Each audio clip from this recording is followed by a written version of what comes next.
Watson here, oh my goodness. Freelance writer, player of games, writer for recorder of videos, and tabletop role-playing aficionado. False start, 5-yard penalty, repeat first down. Welcome to Crafting Dragonlance, where I build, write, and prepare for our next session of Dragonlance, Shadow of the Dragon Queen, where I'm currently running for Platinum level patrons of patreon.com/RogueWatson. This is the crafting episode for session number 3 of our campaign. If you are a Platinum level patron playing in this campaign, this stream is not meant for you and will be full of spoilers. For campaign, we use Roll20net. For streaming, I use OBS Studio. But for the rest of you, of course, you are welcome to join me. I don't have the book in front of me. Instead, I have a magnificent cheesecake.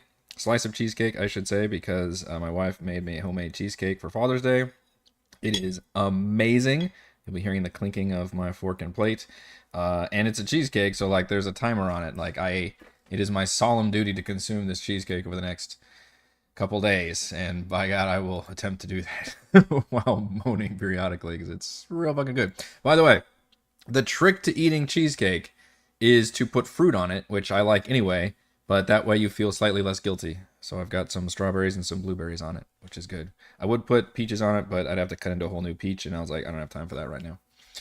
All right, so Dragonlance, what's going on? We're nearing the end of Chapter 3, which is confusingly the first time. I hate the way they organize this. Chapter 1 is literally character creation, and Chapter 2 are the preludes that we saw in Session 0. So we started Chapter 3 in Session 1, and then Chapter 3 goes all the way through the invasion of Ogler. So kind of stupid semantics the way it's like written in my notes and stuff. But anyway, we are near the end of Chapter 3, even though we're still at the very first arc of the story, which you'd think there's not much left looking at the journal entry. We're about to kick off with citing the enemy section, which the party met with. First of all, they talked. They had the kind of the downtime after the battle at High Hill, and they got some information. They went out to the camp that the Ironclad Regiment was at, and they met with Jayev, who I really liked role-playing as. And then Jayev was the one that also was able to tell them, hey, come west and see where the army is. So I basically just kind of combined. I really didn't like, and I think I mentioned this last time, how all the Jayev stuff was just done off camera, basically. How like you would expect like NPCs to take care of like a big part of the investigation part of all of this. I was like, no, that's dumb. I'm gonna let the players be involved in that. Yeah, come right over. It's fucking great, Sylvan. So I made sure to combine all that so that Jayev was the whole like going to the camp part. Basically, this Cudgel's report section was already included in the player's current thing. So I kind of stuck camp reconnaissance and Cudgel's report back into the citing the enemy section, and definitely pulled the trigger on the full battle that they'll be fighting. Because if you notice, we did do the kind of wishy-washy timing with having the players sort of reach that point where they would level up to 3, but I always want to have level ups happen in between sessions and not in the middle of a session, even though we probably could have done it, but it would really slow things down. I want to stick to just doing the story stuff. So I knew I could get away with it then because I knew I was going to end the session before we really started combat, which is obviously when you want to be leveled up for. So now they will be all properly level 3 going into this next battle, which, again, we've got all the maps from Tessa's Presents maps from Dragonlance, and by gosh, I'm going to use a good chunk of them. So this one right here, citing the enemy, and I think I've updated all the players we have for this session, at least so far. In fact, the last 2 sessions, we've had somebody bow out and have somebody else, shout out to Morgan Libby-Spose, who's come in with Khazra both sessions to fill a spot. So we'll see if this is our team. But we're going to throw 3 Boz Draconians and 2 Dragon Army soldiers. So the tricky thing also about running in 2024 is that, at least for now, Dragonlance is using a lot of custom stat blocks instead of standard stat blocks. Because if it was a standard stat block, I could very easily just, make the change between the Monster Manual and the 2024 Monster Manual. But both of these stat blocks, obviously Draconians only exist in Dragonlance, and then this Dragon Army Soldier is just kind of I don't know exactly what he is, actually. I like the token, though, just a dude screaming. It's... I don't know. I don't know what the equivalent of this would be. It's not like a tough. Basically, it has an AC of 17, which is high. Average hit points of 22, which is low, but has multi-attack with a +4 to hit and adds extra fire damage with each hit. So It's my favorite kind of monster, which is the one that I don't think is going to stick around too long, but packs a serious fucking punch. Even the javelins that they throw, if they need to do ranged attacks, do an extra fire. Now, it's only 1d4, but plus, that's on top of already doing either a 1d8 plus 2, 1d10 plus 2, if you use the long-handed... Well, actually, you know what? I shouldn't do two-handed if I want him to wield a shield. Although that could be a fun way of differentiating two different attackers if I really wanted to get clever about it. I could have one of them wield a shield and a one-handed sword, and the other one not have a shield and a two-handed sword. If I actually wanted to... that's kind of a fun idea. If I can make sure to track, because the fact that the one that wields a two-handed sword would have a -2 to their AC, and then the one that has the shield would only be able to wield it one-handed, so it's an interesting trade-off there. I could kind of do that. Dragon Cult, maybe. Yeah, I never ran Tyranny of Dragons, but kind of similar to maybe a Cultist stat block. Maybe a Cultist stat block, but minus the spell casting and then extra armor, basically.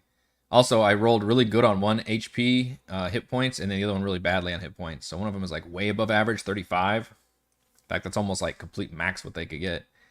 I guess that's the commander of this little troop, and then a 16 on the other one. And then the Boss Draconians are, even though they look really scary, are not very scary.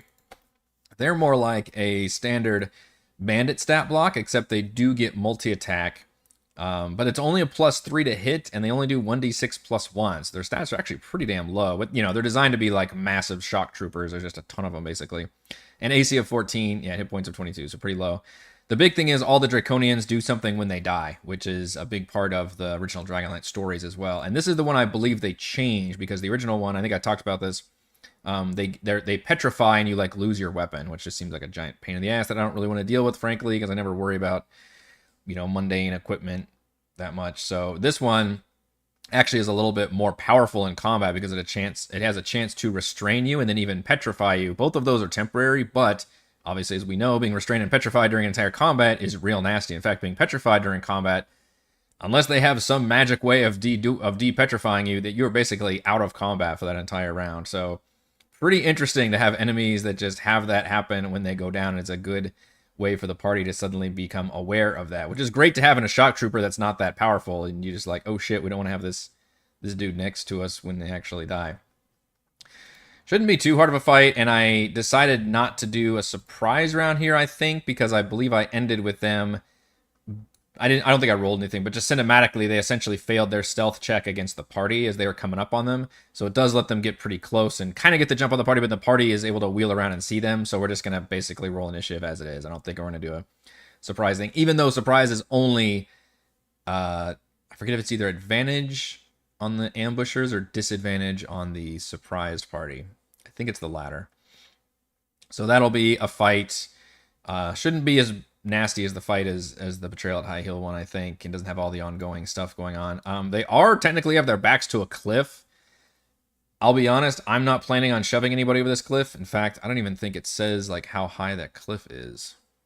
A ledge overlooking a shallow valley is all it says. So I'll probably have to determine if this is like just a 10-foot high ledge, or if it's actually like a 20-foot high ledge, or what's going on.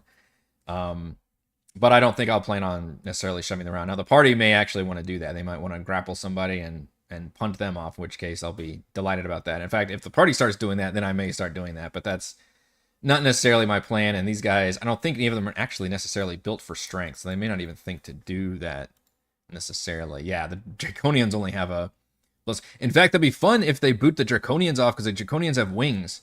They basically have like feather fall. Subtracts up to 100 feet from the fall when calculating the fall's damage.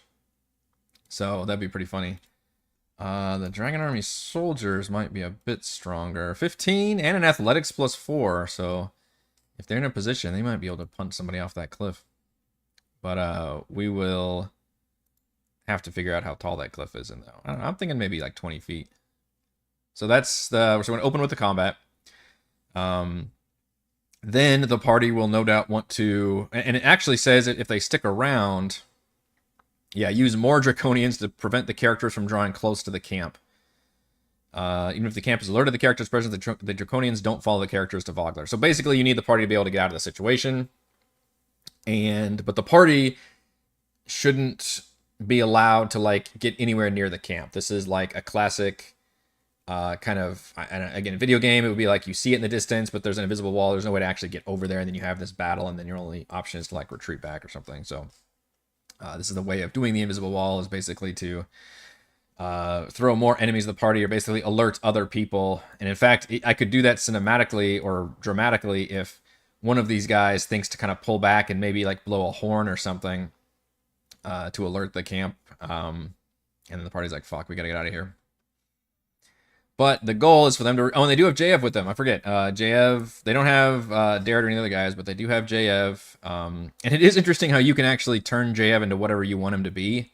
So maybe I'll just kind of let the role play take us, and we'll see how he's doing. I kind of like him as being a huge asshole, but ultimately a good person, if that makes sense. Versus is like the opposite of somebody who's like manipulative and slimy and scheming and like silver tongue and all that. He's like, he just absolutely blunt and kind of hates people, but you know, he's like good for it. So I kind of like that as his character personality. And kind of built like a ranger. He's got a lot of hit points, a ton of hit points, about twice what the party has. I also like him as just throwing daggers around. Like Danny Trejo's character in, what was that fucking movie? Once Upon a Time in Mexico? Is that the movie? It's like fucking just has like a bandolier of knives and throws knives. Literally what I was picturing when I described him last session.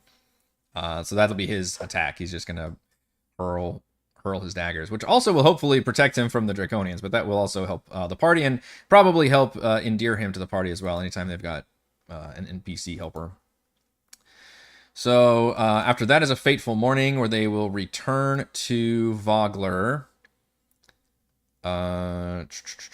which this is... They've already actually long rested. So this is like...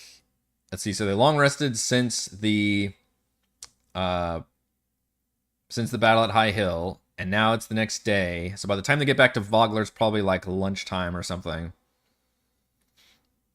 Characters scouts return to Vogler directed or report to Mayor Raven, who's been at the Brass Crab with... I've kind of had Becklin be their point of contact versus Mayor Raven.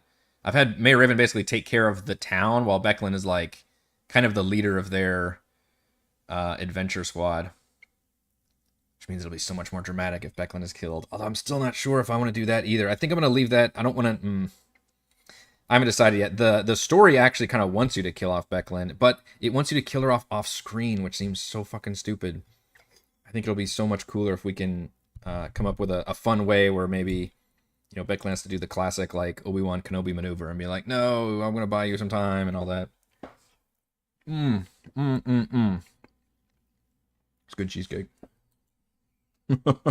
I wanted to. Hey, Nate. At the outset, Raven is inclined to draft a letter to the commander of the camp to declare Vogler's neutrality in all conflicts. Ask the mysterious army's intentions and welcome them to meet with the mayor. So it's weird that she wants to do this even after the party is like, these people like just tried to attack us just for getting near their camp. And maybe that's part of the party can like help talk her out of that, basically.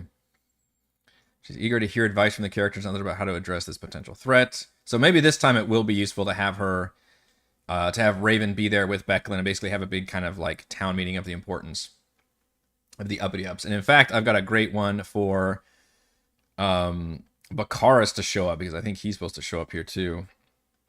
Allow the characters in consultation with the village leaders to determine how Vogler should respond to the army. In fact, we'll go back to the Vogler town map since we're talking about the back one. Becklin is deeply concerned. She's heard rumors of strange armies in the east, and now there's a strange army close to her home. As the most experienced military leader in the room, she expects the worst, but she's trying not to panic anyone. Cudgel. So again, my Cudgel ended up in a different situation where she's still like passed out and injured and heavily wounded. She gives the village the complete support of the Ironclad Regiment, which I think I might have mentioned that Jayev does have a few. It's not like just him left. So that is something to consider, I guess. So maybe she's basically convalescing, and her and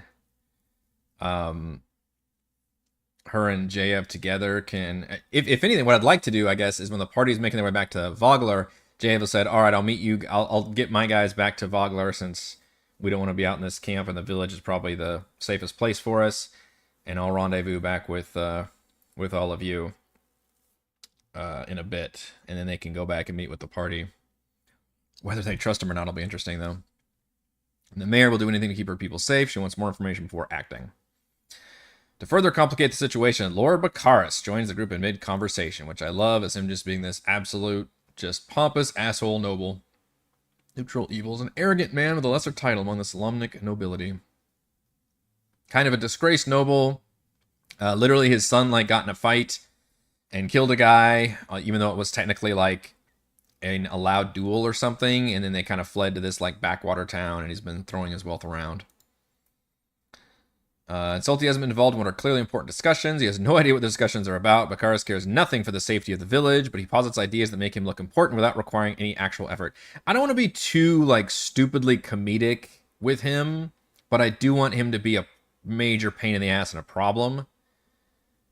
But I don't want to make him stupid necessarily. He should know that clearly you would know about the militia attack and all that. You wouldn't be that ignorant.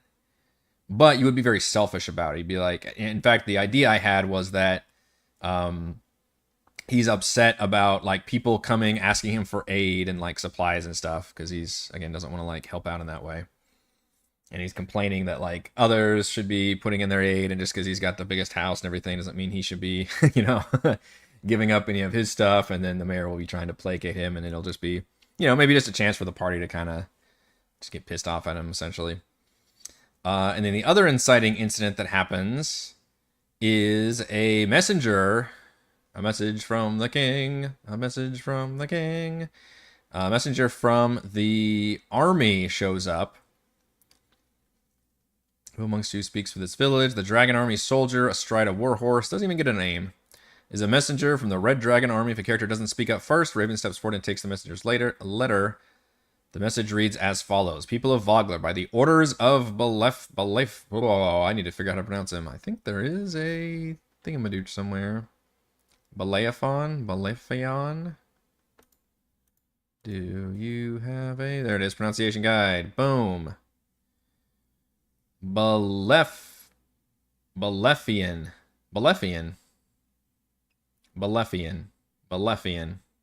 That's what it is. Which I believe they eventually have to either fight or at least run from later on in the campaign. He's kind of a mini-boss. Actually, no, he's a different one I'm thinking of. Chapter 6. So that's definitely a boss dude that you're fighting then. I think you do end up fighting him. Balephian. By the orders of Balephian, the voice of Takesis, you will quarter the soldiers of the invincible Red Dragon Army this night. Refuse and die. This is the Dragon Queen's will. That is all the message says. And obviously, that means that you have to house all of this army, which is not a good idea for Vogler to do. Basically means you need to surrender to us immediately, and we're going to use all your shit. The messenger demands the village prepare to be occupied by Dragon Army troops that evening. In the meantime, nobody can leave. Okay, so we've got a timetable. That's good. So I just said it was lunchtime when when the party arrives back here. They talk to everybody. We have Lord Baccharis show up, basically do a whole social scene, and then this happens. And they've got until the evening tonight when the army appears. The characters press the messenger for more information. She provides none. If threatened, the soldier holds her ground and gives a signal. So I guess they're meeting at the gate. Atop the 30-foot tall cliffs to the east of the gate, 4 Dragon Army soldiers appear. They use their javelins to attack anyone who threatens the messenger or tries to leave the village. A 30-foot tall cliff. You're throwing javelins? From 3 stories up? I mean, granted, I wouldn't want to be where those javelins are being thrown, but Mayor Raven seeks to avoid bloodshed and encourage the characters to withdraw. Yeah, except then there's a whole thing about how they can fight these soldiers. The appearance of the Red Dragon Army soldiers answers many questions about the force near Vogler. Raven sees no other option than to do as the message demands and welcome the Dragon Army. Dang, the mayor wants to just... Which, I get that she's coming in from a diplomatic. She's like, look, we've already lost so many people. We need to just let this happen, and hopefully they'll move on. In fact, this will be a great like further discussion for the party to have. That'll be her attitude, whereas Becklin will be like, this is not a normal army from another country or something. This is a fanatical force, and it's not going to go well. And I think that's part of what Becklin knows. And unfortunately, Becklin's like, we cannot surrender, but we also can't fight. Which means they have only one option, which I think the players are supposed to come up with, but the NPCs will if they don't. Which is cheesecake. Let's just give the party, they give the army so much cheesecake. Evacuation. Evacuation is the only option.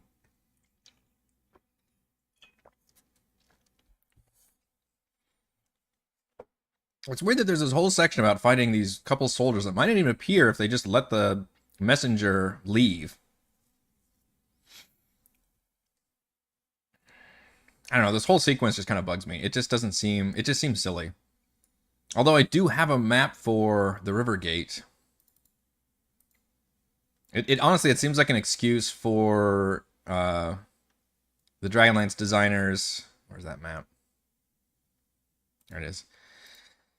For them to use the gnome flinger, which is actually here on the Tessa Presents maps on top of the keep. So you can literally go to the gnome flinger and fling yourself across to the cliff where the enemy soldiers are. So it's the only way apparently to reach soldiers who are up a 30-foot cliff. Which, yeah, that's why you don't build your defensive village with cliffs around, because the enemy force could just occupy those cliffs.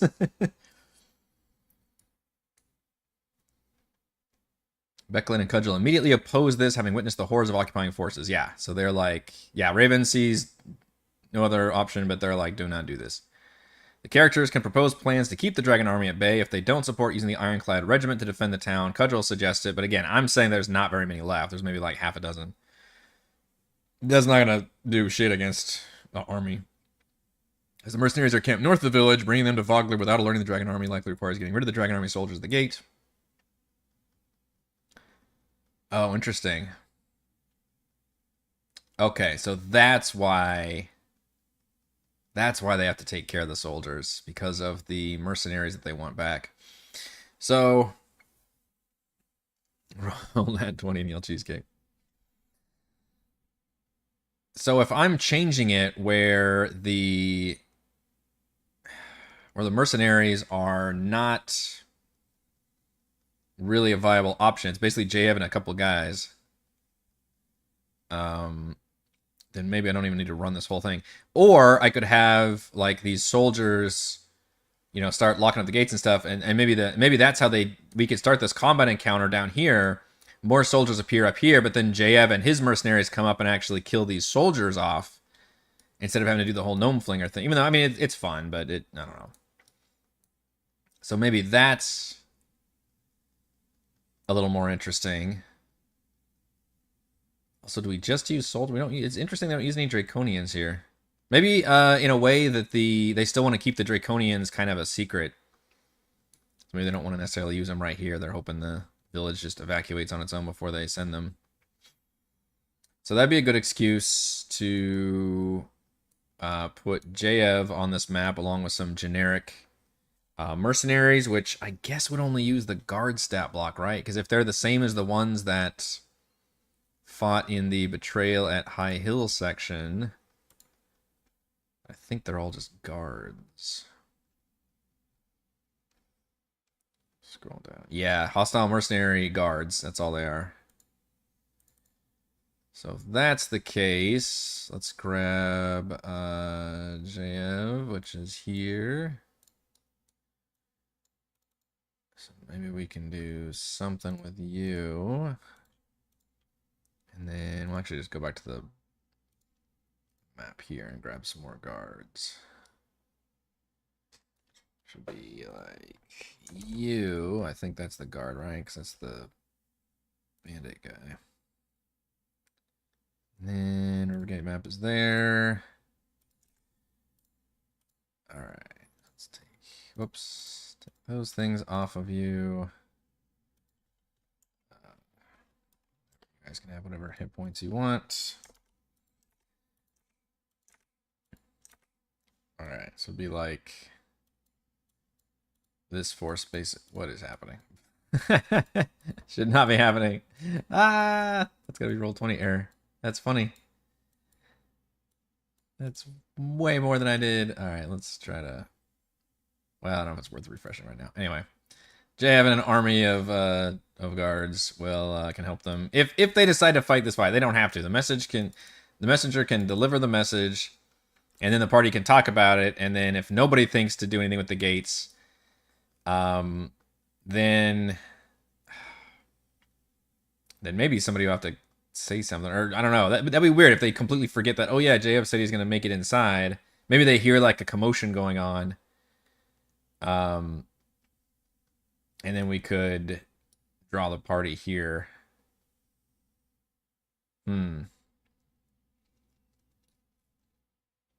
Notice how I didn't put everybody in the cliffs either. I put 2 down here with the messenger.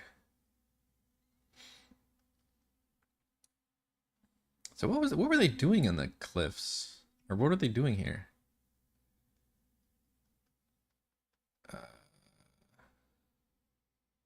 Dragon Army troops that evening. Okay, nobody can leave the village. So they basically put everything in curfew. So there needs to be a longer scene than just giving the letter. This messenger needs to tell them, yeah, prepare to be occupied by Dragon Army troops, and nobody can leave the village for your own safety, basically. Really go like fascist with it. And then she will go ahead and have like actual armed soldiers like at the gates here. Not very many, but just 2 right here, and then the 2 on the...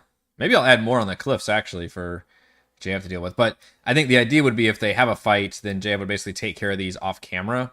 And I would literally have like their bodies like fall down, like filled with daggers or something. And he would be like giving a hand signal. But yeah, they're that doesn't necessarily free the village is the weird part of this. It just allows JF to like get inside. So I think we're gonna skip the on the cliffs and the gnome flinger section.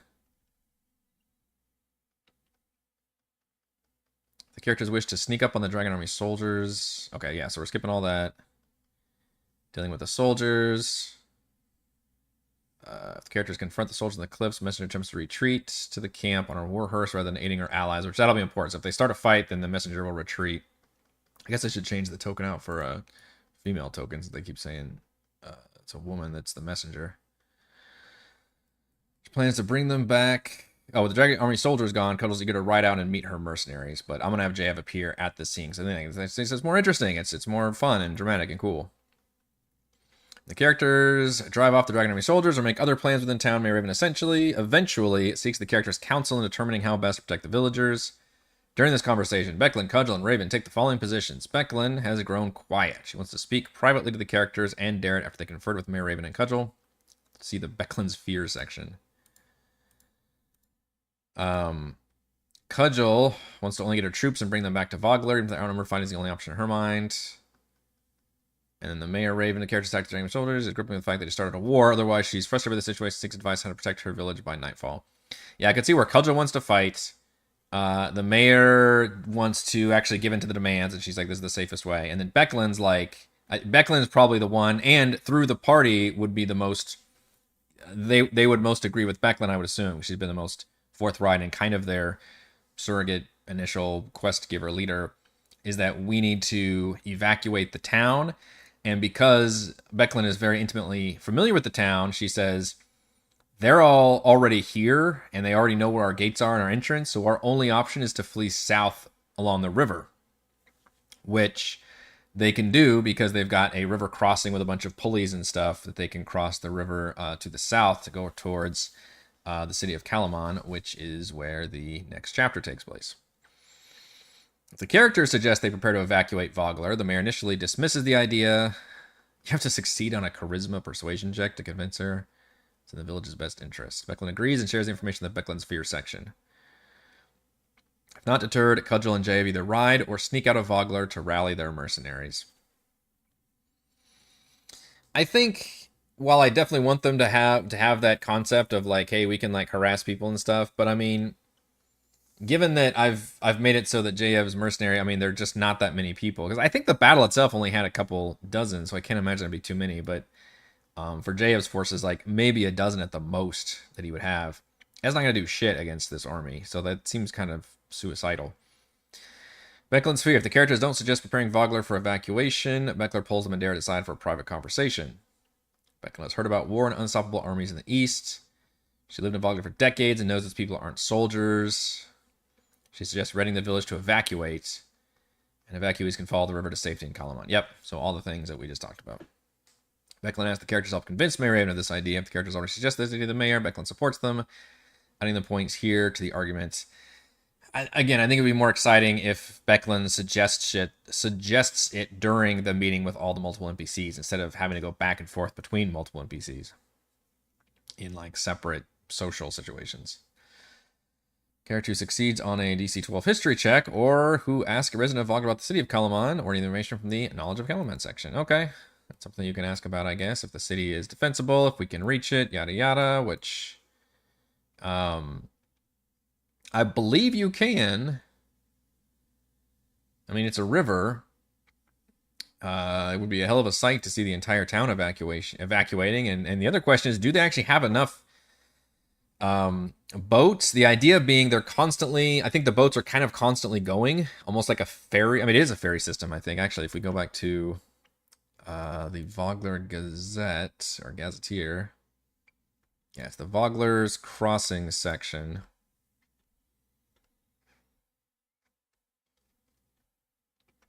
Incomplete stone bridge stretched across the Vanguard River, half constructed for the Cataclysm. Simple ferry system of ropes and winches follows the bridge's supports and connects with posts on the opposite shore. Simple rafts and skiffs allow travelers and even small wagons to cross the river. The process is safe but slow, taking approximately 10 minutes for a raft to cross the broad river. That's not that slow. 10 minutes? How is 10 minutes slow? I've taken ferries before. They're slow. 10 minutes is fucking nothing. 10 minutes is how, like, it takes longer for your car to fucking wait in line to get on a ferry. Jesus. It's not, okay. Going on a rant here. 10 minutes is lightning speed. That's like a motorboat going across the river. How big is this river? Travelers can make use of the crossing themselves or hire ferry to them for runs. So it's not an idea, I guess, they're running out of ships. It's just a question of it would take time. Which could make things deliciously dramatic, of course, for the evacuation, because the invasion definitely happens, and not sure why, but the army kind of comes in guns blazing. Becklin focuses on getting information about the Red Dragon army and shoring up local defenses. Mayor Raven asks for the characters and Darrett to help organize the evacuation. Help inform the villagers of the situation. Assess how many ships the village has, roughly how many... Okay, that's great. That was a bullet point, exactly what I was thinking they would need to know. Instruct the villagers how to get to safety and keep the villagers calm. Mayor Raven and Darrett cooperate with any plans the characters have as long as they clearly help prepare for escape and don't risk any villagers' lives. They don't want to start the evacuation until absolutely necessary. That's... I mean, you need to tell people to get their shit together, though. Allowing villagers time to prepare and safely evacuate together. Okay, but if you don't tell them to evacuate until at the last minute, then how are they going to safely do it in time? Characters can easily summon most of Vogler's people to the village circle, likely going door to door, ringing the village circle's bell. Mayor doesn't mince words. Dangerous armies headed for Vogler. The Ironclad will do what it can to defend Vogler, but we must be ready to flee. Which again, the city is... This village is hilariously just I mean, yeah, it's got one gate, which seems great, but if the army can just march up on these cliffs, and most of your soldiers have wings, that's a major fucking problem, I guess. Poor bastards. The sensible persuasion check. The characters help the mayor regain control of the... So a lot of this is going to be like, what do the party want to do? Like, because it's a lot of social scenes, I get, which may be why it's fun to kind of push a fight scene here with the messenger and the soldiers. Because it is a lot of like social RP stuff here, but I think it's good stuff also, and these players have proven themselves to be very receptive to these social scenes and role-playing with these characters. But I'll kind of play it by ear and just see what all they want to do. If they want to split up and do different things, or what different tasks, but I'll give them these different options. At your discretion, Lord Baccaris or his son might speak out and try to undermine the mayor and the characters. If so, the villagers reject the evacuation plans until the character counters Baccaris by role-playing or C4. Okay, so you can do like a combat with a persuasion check almost. So that he definitely would not want to evacuate and leave all his stuff. He doesn't have enough time for that, and he's like, I will, I'd rather we meet with the leaders of the army, and he's clearly just doesn't think it's going to be bad for him, basically.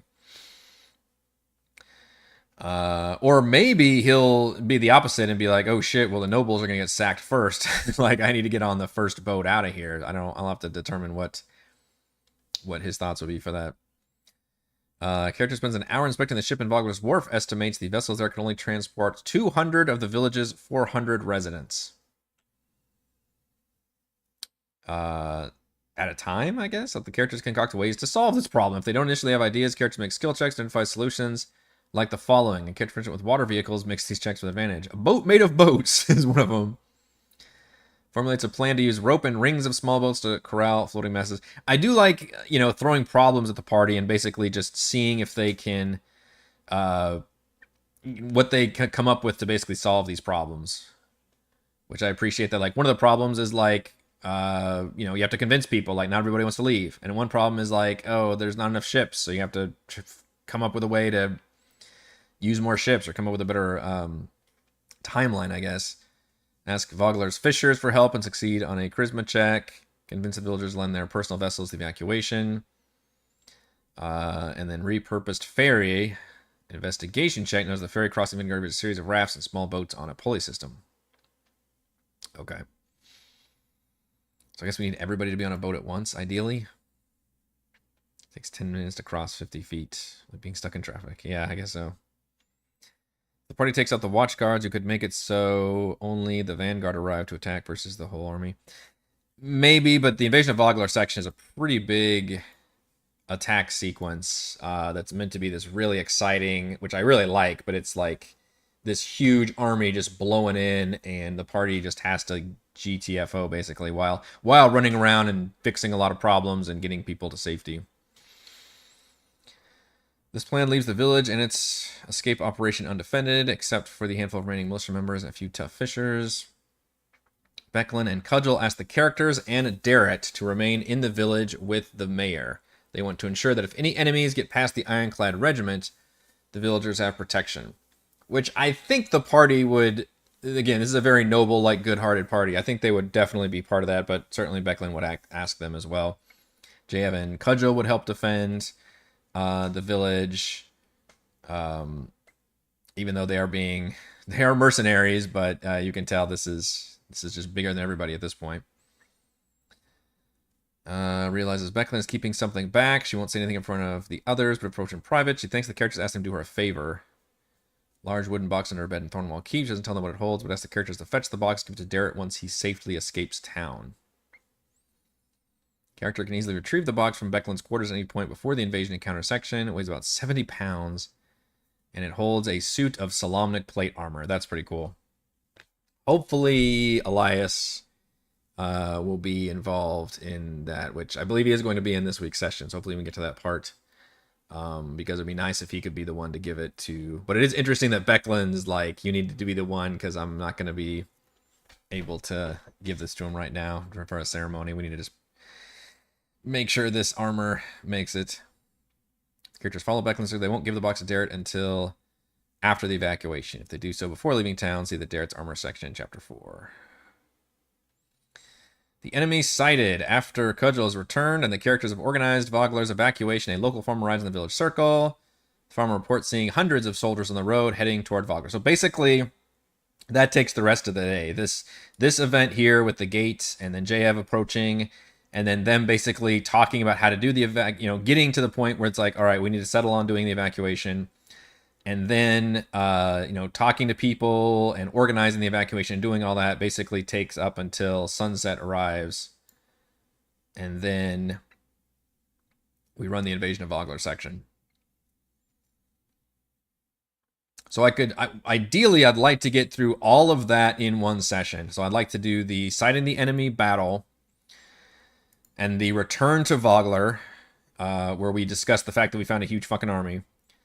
We have Bakaris show up and start some shit. Then we have this messenger show up and really put a dramatic timeline into gear. Possibly fight this few folks, and in fact, I would probably force a fight here because when JF appears, he'll need to fight his way into the gate anyway. So this will probably turn into a fight. I would have the messenger soldier ride off, and then they'd have to fight the others. And then there'll be more discussions about now what do we do? Our only choice is to evacuate, and then we have to set up the evacuation. And then ideally we would end the session with that event of somebody, which I don't, why is there still a farmer out there? That's kind of stupid. You need this to happen, basically. That should be, I wonder if maybe that's JF's job during the evacuation, actually, or maybe at the start of the evacuation, once they realize what they need to do is JF is a scout and he's all about that. So hopefully if they don't suggest it, then I should suggest it through him, is be like, hey, let me go out there and I can act as the town's messenger and basically see when they're coming. You know, I've been scouting around, foraging around these woods for a couple days. I feel like I'm getting familiar with the area. So let me go ahead and be the van, and then I can have JF come in and he can be yelling.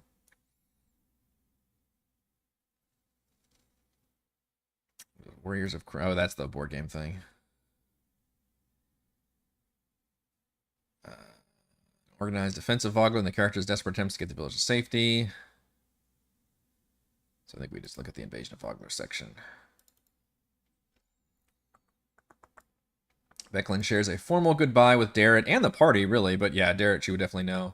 Why she stays behind, I'm not sure, other than she's just pulling Obi-Wan Kenobi here. It's just like, hey, I'm the important mentor, and my death will be dramatic, you know, and like devastating, but important for the characters' growth and everything. So yeah, none of them need to survive for the narrative to continue on, which again could be an interesting way of changing the story if some or all of them are defeated or not. Like it's what, like, none of these NPCs have to survive to continue on, because the rest of the campaign basically is set in Kalamon, and they'll get their orders from the new army in there.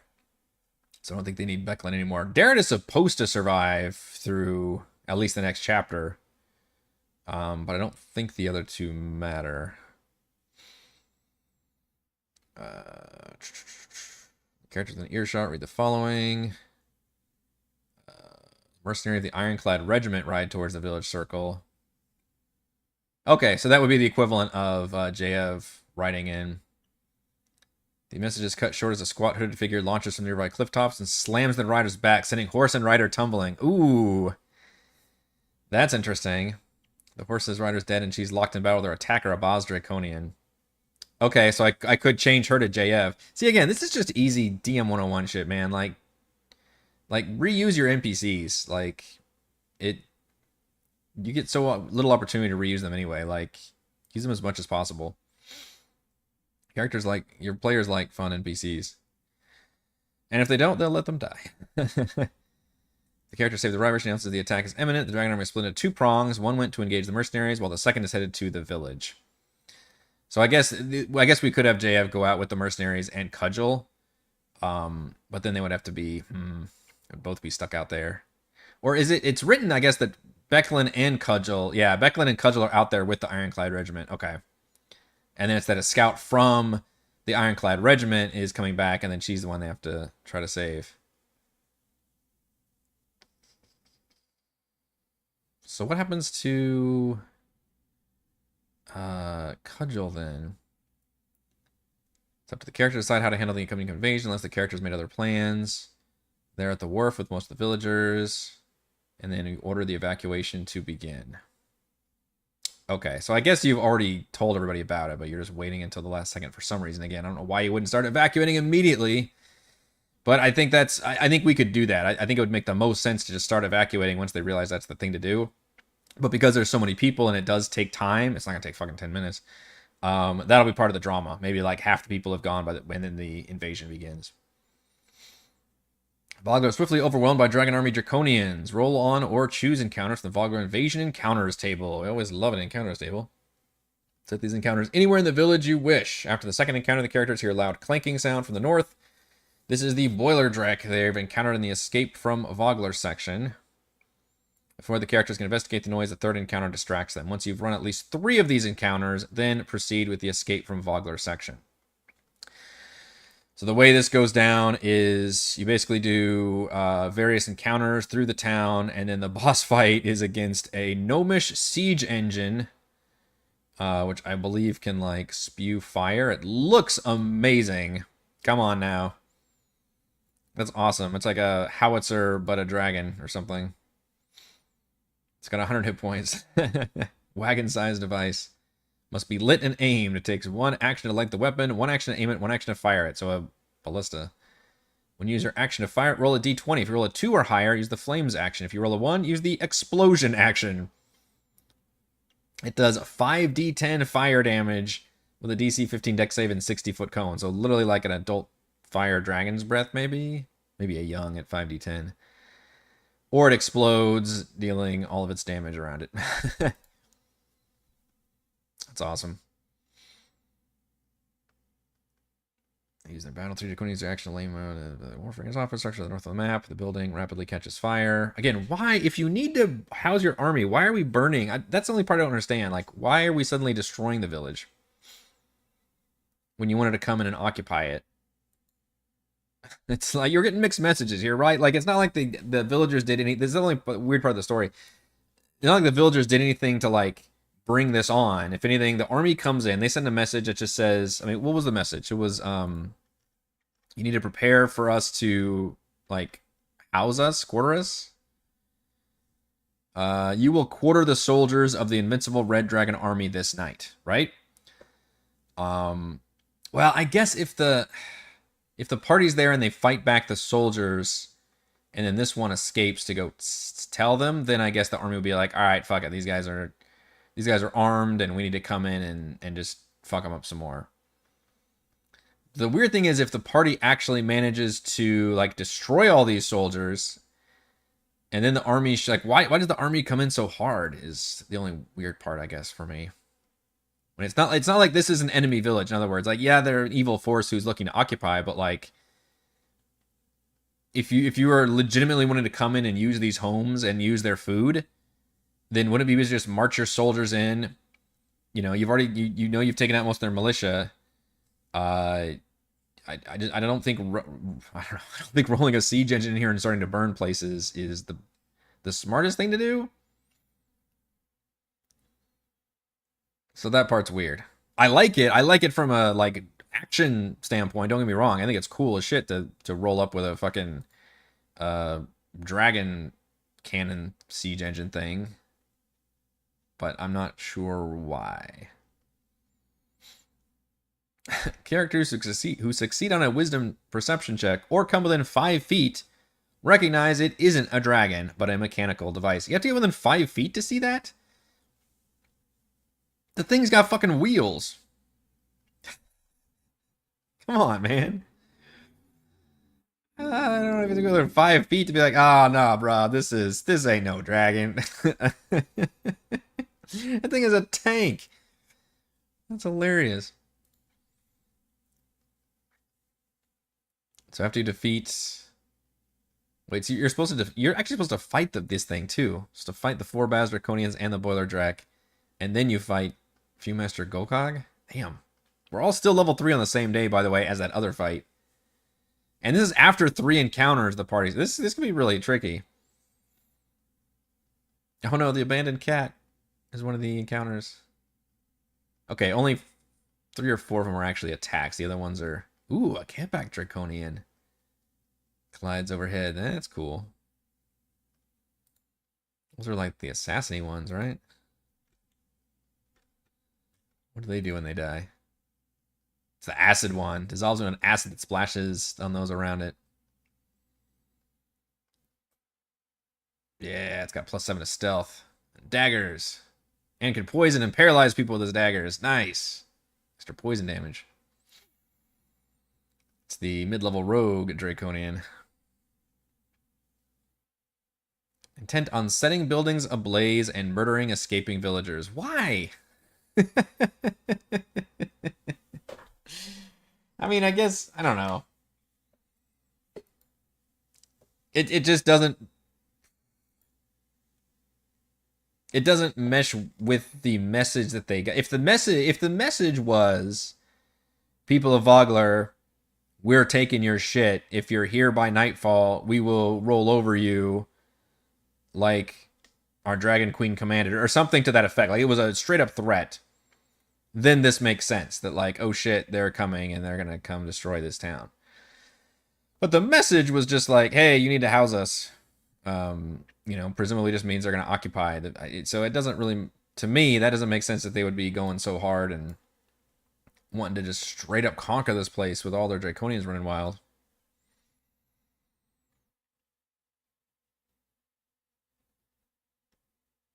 But anyway, so we'll have to figure that part out, because that part I'm not too into. So I'll need to either change the message tone or give the army suddenly a reason why they're coming in and battle. I like that part of the scenario. Don't get me wrong. I don't want them to just march in and just with their soldiers and stuff and just start being like a occupying force. I love the actual war aspect. Like, they are straight up conquering this village. So maybe I need to just change. Probably the easiest thing there is to change the message. And it's like the reason they took out the militia, basically, is like, although if they're intent on killing everybody, then why even warn them, I guess? You know, one thing I could do also, I gotta do some more research on the Dragonlance stuff. But are they looking to add to their numbers? So maybe the message, maybe the reason they send the message is, hey, does anybody want to come sign up for the Dragon Queen army? You want to be part of the losers or the winners? You know, like, the serious implications of that. Like, the message is like, basically a zealot, you know, proselytizing about the Dragon Queen's return. God, that'd be a much cooler message, actually. Even if we get like a crowd of people in the messenger, maybe even does something like, you know, pulls a sword out and the sword glows with fire, for example. It's something they can do in their stat block. I mean, like, this is the power the Dragon Queen holds. Anybody who wants to submit and join her glorious forces, they will be spared, and their families will be spared. Ooh. That's probably a better message right there, and that adds a whole nother dynamic to the fight. Suddenly now, you know, and now I'm adding a little bit more of a, less of a mustache twirling evil and more of a, oh shit, this is like an ideology we have to fight. That's real scary. So that may be an angle I'll go with. So I'm probably going to modify this this message sequence a little bit, make it even more of a role-playing scene, maybe. So that means I'll have to probably make maybe a crowd of people here at the river gate, perhaps, since we want to show that off to some folks. And then hopefully after that we can get... So session 3, I think, will be all of the Fateful Morning section, the sighting the enemy battle in the Fateful Morning, basically entire section, which is a big section. And then session 4, we can do the invasion of Vogler, which that might be asking a bit much because it could potentially have a lot of fighting. If we roll with like 3 battle encounters, plus the Boiler Drek fight, plus this battle with Viewmaster Golcag. Ooh, there's a Vogler battlefield section. Where's that? It's this one. Okay, it's the actual map, Escape from Vogler. Yeah, there it is. So this is the big... Oh, there it is. Okay, the Boiler Drek's actually on this map. That's nice. That's a cool token, too. Yeah, and I like that it's on the wharf. Yeah, I like this map a lot. So we'll definitely roll with that one for sure. And that's definitely the boss fight of this chapter is basically a straight up ogre. The final boat. Most of the Draconians remaining in Vogler focus on looting the village, giving the villagers enough time to evacuate. At the end of the pier, only Mayor Raven, Darrett, and a few others have yet to board a boat. And then Jayev shows up at the end. Recognize the man as Jayev. Cudgel's lieutenant says he's been sent by Becklin to pass on the following information. And he's carrying the helmet, and literally Becklin is killed off screen, which seems like the biggest waste ever. That's crazy. And then, yeah, you can choose... I guess Cudgel and Becklin are both lost in the battle, and only Jayev returns. Yeah, I love that. And you can choose what you want to do. You can have Jayev try to assassinate the others. You can have Jayev... Saw Becklin captured, determine where back. Okay, but yeah, she's captured, which could be interesting. One of the Dragon Army encampments. That's actually a good one. So I'll need to figure that out too. That's something I want to do so I can tease that. That happens basically towards the end. But again, the party may want to have Jayev with it. I think Jayev will be with the party if I want him to turn him into the messenger. So I may have to change that a bit. So I've got some ideas that I probably want to change around here. But I think the main thing I want to change for this session 3 is change the message sequence and the messenger and how that boils down, to make that a little bit more interesting and make it make sense that they're giving basically the village an ultimatum, and a little bit of a warning before they ride in and conquer, which is what's going to happen in session 4, which I am hoping we get through all of this invasion of Vogler in session 4, which again, that could be a big ass thing. We've got some big old boss battles here. And then after all of that, finally, I believe we start with a level up as the party officially evacuates and starts in Kalaman, which is pretty cool. Let's go across the river or down the river. They go across the river. Across the river. I don't know. I mean, technically it might be slightly up or down. I don't know, but it's... if we look at the big map... Of course, they're not necessarily crossing right into Kalaman either. Ooh, doesn't look good if I... There we go. Okay. So you can see, if anything, they're going downriver maybe, if they're actually going towards Kalaman. Which I didn't actually know if that's true. If it just ferries across the river, there must be something, I mean, it's a bridge. So I guess they're just going straight across, and then they must have to just travel down for like, I don't know, an hour or something to get to Kalaman. So it doesn't like you cross you'd think you'd cross the river and immediately end up in another town, but that's not the case judging by the map actually, but we'll montage through all that anyway. All right, I think that is going to do it for this crafting session. Thank you all for joining me, and thank you all for the patrons for helping make these streams happen. Shouts to Platinum patrons: Joe, Will, Thomas, Brandon, Genocider, Roleplay Roll, Christopher, Big Nut, John, Nathan, Andrew, Stephanie, Jason, Lippy's Buds, Warden, Unimona LLC, Tom, They're Eating the Dogs, Marcus, Snuggy, Hugo, Jerry, Shay, Sasha, and John. And gold patrons: RPG, Papercrafts, Pretty Boy, and Yuma, Nicholas Lounge, Jerome, Nathan, Fascinator, Scott Rufus, Jerry, Glenn, and Mark. Thank you all very much for your support, and I will not see you all for this on Friday, because it's going to be on Thursday, but I will upload this session, you know the drill, sometime next week.